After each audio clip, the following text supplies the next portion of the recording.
जय हिंद दोस्तों, आजना नवा विडियो लेक्चरनी अंदर आप सौનું કોઈનું હાર્દિક સ્વાગત છે। दोस्तों આજના વિડીયોની અંદર આપણે ન તો કોઈ એજ્યુકેશનલ રિલેટેડ વાતો કરવાના છીએ, પરંતુ આજના વિડીયોમાં તમે ઉપરના ટાઇટલ પરથી સમજી ગયા છો કે આજના વિડીયોની અંદર આપણે જે હાલ રેલવે ગ્રુપ ડીની એક્ઝામનું જે તમે ફોર્મ ભરી ચૂક્યા છે તેના વિશેની ચર્ચા કરવાના છે।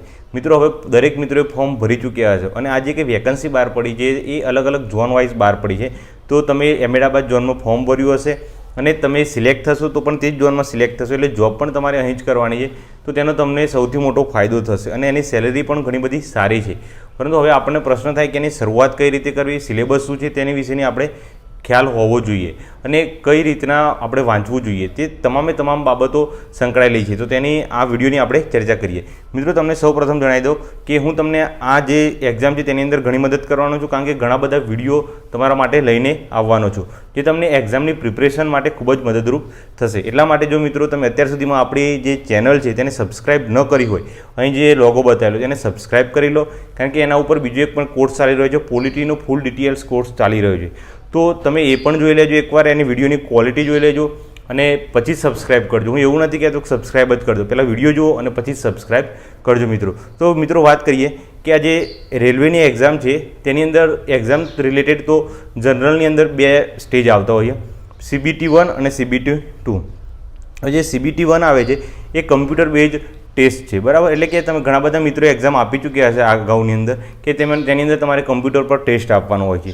તો જે પ્રથમ નંબરનું સ્ટેજ હોય છે તેની અંદર કુલ 100 માર્કનું પેપર હશે। કેટલા માર્કનું પેપર હશે? 100 માર્ક। તે માટે તમને 90 મિનિટ આપવામાં આવેલી હશે। હવે તેની અંદર શું શું પૂછાય, તો મેથ્સની વાત કરું મિત્રો તો મેથ્સ 30 ગુણનું પૂછાશે, રિઝનિંગની વાત કરું તો રિઝનિંગ પણ 30 ગુણનું હશે અને જીકેની વાત કરું તો જીકે પણ 40 ગુણનું હશે। હવે આની અંદર પ્રશ્ન થાય કે જેટલી પણ સેન્ટ્રલ ગવર્મેન્ટની જોબ હોય છે ત્યાં આગળ શું હોય છે મિત્રો, જે કંઈ અલગ અલગ વિભાગ હોય છે, ધારો કે મેથ્સ, રિઝનિંગ, જીકે, તો તેમાં અલગમાં તમારે ક્વોલિફાય થવાનું હોય છે। પરંતુ આ એક્ઝામનો ફાયદો એ છે કે તમે માની લો કે મેથ્સમાં પૂરા માર્ક લાવી શકતા નથી, જે અથવા તો એવું કોઈ આની અંદર રૂલ્સ નથી બનાવેલો કે તમારે અલગ અલગ માર્ક લાવવાના। તમે જનરલી જે માર્ક આવશે અને ક્વોલિફાય થશો એ ક્વોલિફાય રાઉન્ડ હશે, તેમાં તમે પાસ થઈ જાઓ, પછી તમારું આવી જશે। અને આની અંદર નેગેટિવ માર્કની વાત કરું મિત્રો તો નેગેટિવ માર્ક રહેશે 1/3, એટલે 1/3 એવું એ તો 3 ખોટા પડશે તો તમારો 1 માર્ક જતો રહેશે। આ તમારે યાદ રાખવાનું છે। તો બીજા નંબરની વાત કરું કે જે એ પ્રથમ સ્ટેજ પાર કરશો એટલે બીજા સ્ટેજની અંદર કોઈ સબ્જેક્ટ ચેન્જ થતા નથી મિત્રો, હવે તેના તે જ રહે। મેથ્સ તો મેથ્સની અંદર 35 ગુણ થઈ જાય છે, રિઝનિંગ તો રિઝનિંગની અંદર 35 ગુણ થઈ જાય અને જીકેની અંદર 50 માર્ક થઈ જાય। પણ બીજા નંબરનો જે સ્ટેજ હશે એની અંદર કુલ 120 માર્ક્સ હશે અને જે મિનિટ હશે તો એ એટલી જ રહેશે। એટલે તમે અહીં જોઈ શકો છો કે 20 માર્કનો શું થશે, વધારો થશે, મિનિટ એ જ રહેશે। બીજા ભાગની અંદર તમારે સ્પીડ વધારે ડેવલપ કરવાની હશે અને તેના જે પ્રથમ સ્ટેજમાં જે ક્વેશ્ચન પૂછાય તેનાથી થોડુંક લેવલ અપ હશે।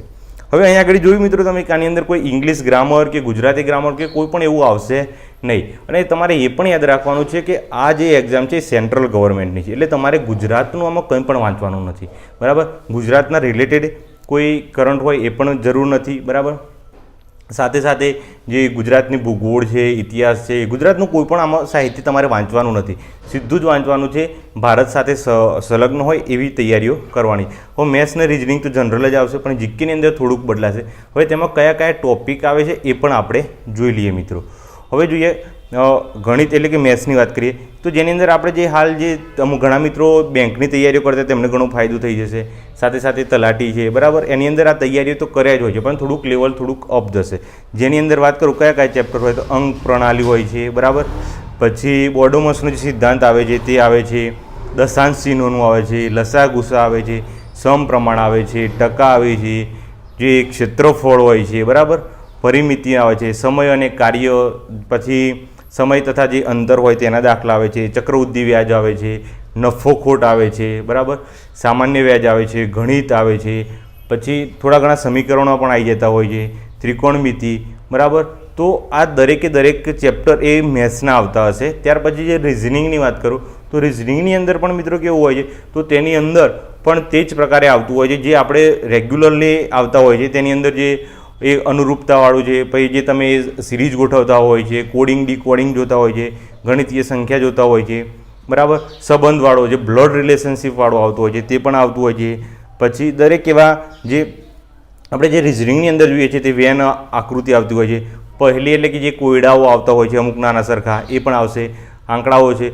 તો જે આ રીતના જે મોટો મોટો સિલેબસ જોઈએ છે કે જેની અંદર આપણે આવતું હશે કે જે રિઝનિંગની અંદર આવતું હોય છે, બરાબર. તો તે વિશેના ચેપ્ટર આપણે જોવાના છે મિત્રો. ત્યાર પછી જોઈએ સામાન્ય જ્ઞાનની વાત કરી દો. તો સામાન્ય જ્ઞાનની અંદર મિત્રો ઘણા મિત્રોને એવું થતું હોય છે કે જે મેથ્સ આવતું હોય છે તો મેથ્સ અને રિઝનિંગ ઓછું ફાવતું હોય છે. તો જીકે પર થોડી ઘણી પકડ હશે તો CBT 1 તો પાસ થઈ જ જશે મિત્રો. પરંતુ એવું નહીં હોય કે મિત્રો કે તમે જીકે એકલું કરી નાખો તો પેલું પાસ. તો એની અંદર પણ થોડું ઘણું આવડતું હોવું જોઈએ, બરાબર. થોડું એટલે વધારે જેમ બને એટલો ટ્રાય કરો કે વધારે પ્રયત્ન કરો તો તમે ક્વોલિફાય થાવ તો બીજા રાઉન્ડમાં તમારે મહેનત કરવી પડશે તો જ તમે મેરિટમાં આવશો. મેરિટમાં આવશો તો જ જોબ લાગશે, બાકી લાગશે નહીં. જીકેની વાત કરી દો તો સામાન્ય જીકે હોય છે, પછી રાષ્ટ્રીય અને આંતરરાષ્ટ્રીય જે કંઈ કરંટની ઘટનાઓ હોય એ, જે ખેલ જગતનું હોય તેના વિશે, પછી ભારતની જે કંઈ કલા અને સંસ્કૃતિ હોય તે, ત્યાં આગળ ગુજરાતનો આપણે સાંસ્કૃતિક વારસો જોવાનો નથી. ભારતનું જે કંઈ સાહિત્ય હોય તે, ભારતના વિવિધ સ્મારકો અને એના સ્થાન વિશે જોવાનું છે. ત્યાર પછી જીવ વિજ્ઞાનના, સામાન્ય વિજ્ઞાન અને જીવ વિજ્ઞાનના, બરાબર, જે 10મા સુધીનું લેવલ હશે. અને હાલ તો આપણે પ્રાથમિક શાળાની અંદર પણ NCERTનો સિલેબસ ચાલે છે એટલે એની ચોપડીઓ પણ તમે રિફર કરી શકો છો. અને વિજ્ઞાનના ખાસા બધા 4 થી 5 પ્રશ્નો તો પડી જતા હોઈએ.